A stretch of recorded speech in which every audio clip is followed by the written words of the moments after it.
Hello, you are welcome to another edition of Project Nigeria. My name is Muyiwa Bamdele. Today on Project Nigeria, I have a guest, a non-Nigerian, Senator Adamu Ibrahim Gumba. Is representing the people of Bauchi South Central District in the Nigerian Senate. Not only that, my guest on the platform today is the chairman of the Senate Committee on Sport. You're welcome to the program, sir. Thank you very much, Muyiwa. Before we go to the area of sport, Nigeria has some challenge right now, and partly or majorly security challenge. And that also affects the area, your state. I want to ask you, as a concerned Nigeria, as a stakeholder from that part of the country, what do you think is the way out of the present security challenge in that part of the country? Thank you very much. It is not only the Northeast. The country at large is facing a lot of security challenges, but the greater percentage of it is faced by the people of the northeastern part of Nigeria. We've been in this for years, and we hope that one day we will be out of it. The security challenges have brought in a lot of devastation. We have lost a lot of innocent lives. We have lost properties worth billions. We have lost young children who are supposed to be the leaders of tomorrow. We have lost peace and stability. And I can tell you, every Northeasterner is not happy of the situation. We are worried that the situation is still continuing. At a point in time we thought we've been able to get over it, and that we were waiting for finishing touches. But the last 2 weeks shows that we're still in the doldrums. The security apparatus of the country have done their best. The army has been brought in, an institution which is supposed to protect the territorial integrity of the country has been brought in to settle internal crisis. And because of the size of the military, a large percentage has been taken to cover the affairs in the Northeast. The army is overstretched with internal problems and providing other services internationally. The police equally is overstretched, and at one point in time we've been thinking that there is need for Nigeria to recruit more military personnel and more police personnel. But the problem to be solved is now. If you recruit somebody new, it will take you time to train him. It will take time for him to get perfected, to be able to provide the type of services that is required to control the insurgents. So perhaps the only solution left to the Nigerian government is to recall, demobilize retired officers of the police and the army and the SSS who have the training and the know-how, even on contract basis, to provide additional support, particularly those that are still able-bodied. The police from the rank of a superintendent who just retired to assistant controller, assistant commissioner of police, superintendent of SSS, to something of a comparable rank with assistant commissioner, and in the army from captain to say colonel. In fact, the other ranks in the army will be required more than even other senior officers because they are the fighting force. So, additional support in the security services by recalling demobilized officers, I think may help the government to bring additional hands to prosecute the war. That, I think, will help. Secondly, every person in the country or in the affected areas must now participate in the war, not leaving the war only to security services. The civilian JTF in Borno are doing fine.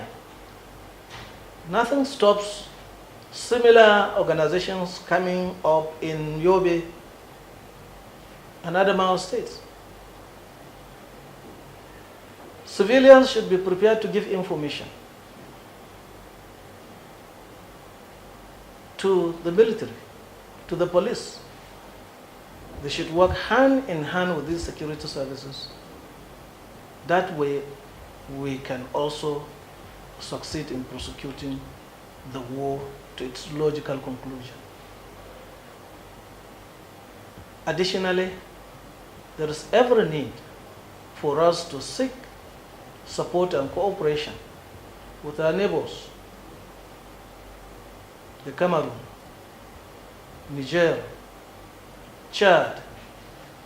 These countries should cooperate with us to be able to block cross-border movement of the insurgents. Once we can do that and effectively control movement from one country to the other, at least for this group of people, we can then be able to see light on the tunnel. Sir, you are once a commissioner for education in Bauchi State. Yes. And educational point, I mean, the school has become a slaughter home. I mean, are you concerned? What does this portend to education in that region? And what does this implication of this to the country at large? It is a very sad affair. It is something that nobody would want to think about it. But it is a reality that we cannot run away from. Education has been destroyed, particularly in Borno State.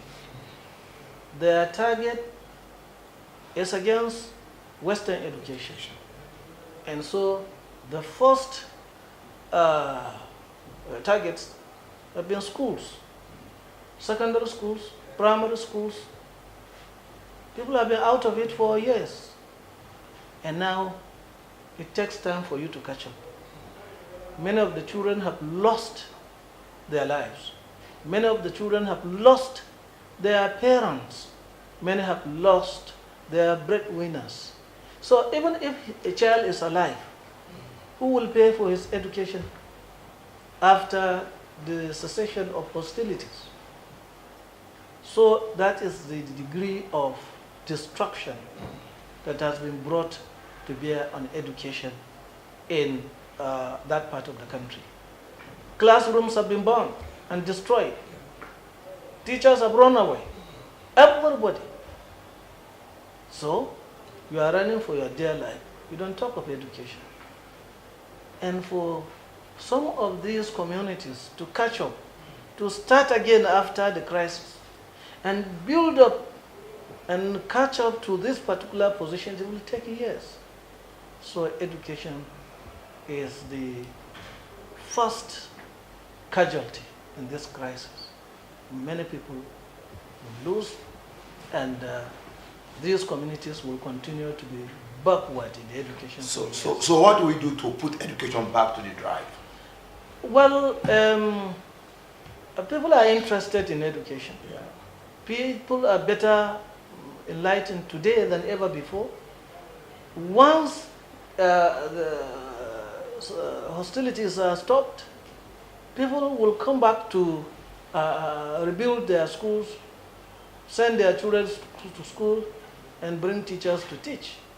So the first thing is to get this hostility stopped. Once that is stopped, and the basic infrastructure, like primary schools, secondary schools, must be provided. They have to be rebuilt again. And I think that the federal government need to come to the aid of these particular communities through the Universal Basic Education Commission, so that funds are provided, additional funds are provided to them to be able to bring back these structures. And that is the only way through which you can be able to bring back education in Borno, Yobe, and part of Adamu states. Before I go on break, I'd quickly like to know into what way, as you, as individual, as a senator representing your people in the South, Bauchi South Central District, in what way have you impact life? In what way, as people, are seeing the good side or much of you? Well, I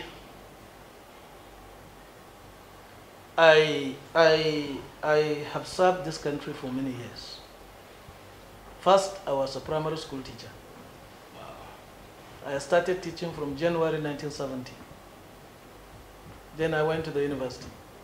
When I came back, I became an administrator. I rose to the rank of a permanent secretary.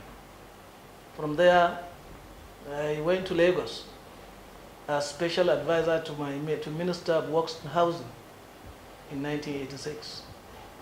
I was there up to 1988 when I transferred my services from the Bauchi State Civil Service to the Nigerian Customs Service as Deputy Director in charge of administration, finance, and technical support services. I was upgraded to the rank of Deputy Controller General in 1992. There I served up to 1995 when I retired, December 1995. But I was once again re-engaged by the Bauchi State Government in 1999 as a permanent secretary, the post I held before I left Bauchi State, and my customs service and the new service were condoned by the federal government. And I became the most senior permanent secretary in Bauchi State at that time. And I was appointed the head of civil service of Bauchi State. In that capacity, I served for 5.5 years to rebuild the civil service of Bauchi State before I clocked 35 years in the service and retired voluntarily. Thereafter, I joined politics, and I was appointed the chairman of the governing council of the National Teachers Institute, Kaduna, in the year 2009. And by 2010, I contested a by-election to the Bauchi South senatorial seat, which was left by the present Minister of FCT, Bala Muhammad. So I succeeded him and was sworn in as a senator of the Federal Republic of Nigeria on the 28th of September 2010. So you see, in that capacity, I have served my community from the local government level to the state level, to the national level, and back to the state level. Now coming again to the national level. So If you are talking of what I have done in my capacity as the senator representing my people, yes. When I came in, I have the exposure, I have the experience, I have everything I need to be able to know what my people want. In the first year, I provided about 850 tube boreholes in marshy areas and areas around the riverbanks with corresponding 850 water pumps, which are distributed to the local people freely for them to engage themselves in dry season farming. They produce vegetables like onion, cabbage, tomato, and pepper, so many other things. In the dry season, they produce, they plant maize, and they sell it at a time when people needed it most. And so this has economically empowered, improved the living standard of these people. Many of them who needed to go to Saudi Arabia to perform the holy pilgrimage that could not raise money for it were able through this source to raise money to go to Saudi Arabia to perform their religious functions. And others have been able also to improve the economic base, to have little capital for some other things that they need with their families. Indeed, I can see you have touched life. But before we wrap up, it is good we also look into the area of sport. But before we do that, I would just quickly like us to take a break, and when we come back, we just look at the area of sport where your committees, Senate Committee on Sport, has contributed to sport development in Nigeria. See you shortly. I am on the streets of Abuja, the Nigerian Federal Capital Territory. Just like any other nation, Nigeria is coping with various challenges, which includes socio-economic issues, unemployment, and insecurity. As we are alive to review the first 100 years of our nation, so by the grace of God, with others, we are alive to review what we have done during the time that we have the opportunity to be in the leadership of this country. We cannot continue like this as a nation. A time will come when the poor in this country will have nothing to eat but the rich. A time will come, those of us who drive on jeeps, it will become dangerous to even drive those jeeps outside. What happened in Libya is smelling in Nigeria. In a quest to provide solution to some of these challenges, here comes Project Nigeria.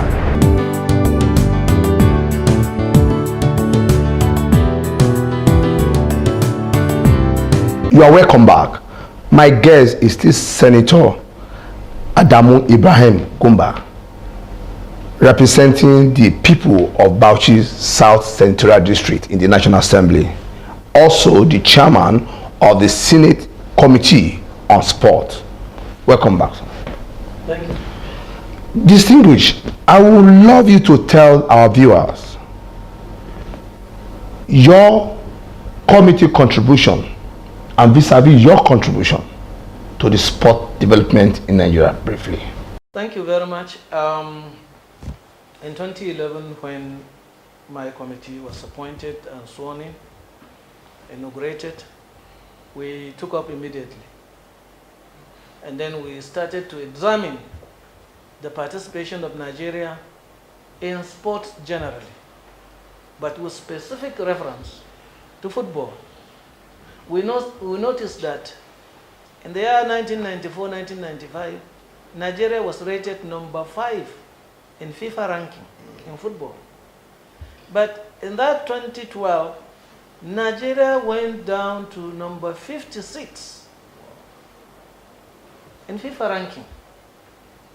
I brought a motion to the floor of the Senate. All senators were not happy. And indeed, when we debated that motion, Nigerians, we assessed the feeling of Nigerians. And we realized that most Nigerians were not happy too. Now my committee was then mandated to go into the field and find out what exactly were the causes of the failure. Not only on football, but in all other games or sports. So we went into a public hearing where we invited past ministers of sports, past directors of sports, past directors general of sports, past secretaries of and presidents of Nigerian Football Association, and so on and so forth. And most sportsmen and women, they all came in. They deliberated on the matter, and you could see that everybody was interested in the subject, and everybody was worried at the declining stage of Nigerian sports. So we made our recommendations. And the number of pressure we've been putting on government to provide additional funding to sports, there too caught the attention of Mr. President. He too said, why should Nigeria, a giant country in Africa, go to 2012 Olympics in London and came back without a medal? That was an embarrassment to the nation, and our president was concerned. But we were bailed out by the Paralympians, who came in with about 6 medals. And then Mr. President arranged a reception for them, where he now decided to directly get involved in sports. From that particular reception, almost every other reception, every other effort that Nigerian sports is able to record successes either in football, Olympics, football, athletics, or any other game, Mr. President has arranged a reception to congratulate the winners and to even reward them. We are very happy, and we are very, very appreciative, and we appreciate Mr. President for what he has been doing to sports. This has encouraged our sportsmen and women to perform more. The younger ones coming behind will want to be congratulated, commended by Mr. President, and be given presidential handshake. So from that point in time, from probably October 2012, Mr. President decided to convene a national retreat on sports generally. There, matters on sports were discussed thoroughly, examined thoroughly, and he promised certain things, which he kept his promise.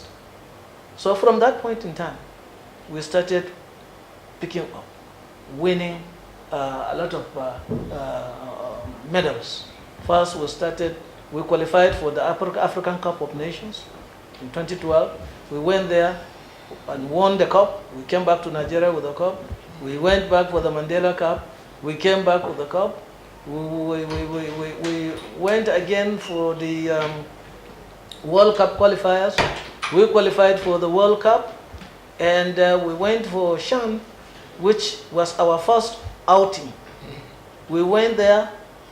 We narrowly lost the Golden Cup, but we came back with the Golden Bronze. It's a good start. So our athletes who went to Russia came back with 2 medals, a silver and a bronze. Since then, we've been moving. Our eaglets went to the United Arab Emirates, the under-17. They won the World Cup. Currently, the eaglets, the flamingos, the women wing, they are now in Costa Rica.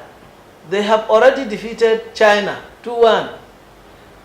They defeated Colombia 2-1. They defeated Mexico 3-0. And now they are going to play with Spain in the early hours of tomorrow. So you see how we'll be improving. And we hope to go to Brazil World Cup 2014. And there too, we promised Nigerians that we are going to do well. what we need from Nigerians is to continue to give us support, to continue praying for us, and to continue encouraging us. And for Mr. President, we remain ever grateful for his support, and we ask that he continues to give us that kind of support. At one point in time, you may be surprised. We went in for a World Cup qualifier in Ethiopia. Mr. President was there on official assignment. He took time off to visit the camp of the Super Eagles, and he encouraged them. What else do you want from #1 citizens of this country? So I believe we've been receiving the right type of encouragement that we need to promote sport in this country. He is looking also to the other side, trying to promote private sector funding of sports. His retreat that we attended in October 2012 dealt with private sector sports funding. And I think that this also is going to reduce the funding burden on the government when the private sector begin to come in through the encouragement of government. Distinguished, before we go on this program, I want you to know and tell Nigeria wherever they are, how can those Nigerians outside the country, I mean diaspora, how can they be involved in the sport development of the country? Thank you. Before now, we used to have a retrogressive policy, a policy which says if we are participating in a national sports festival, we use only local sportsmen and women.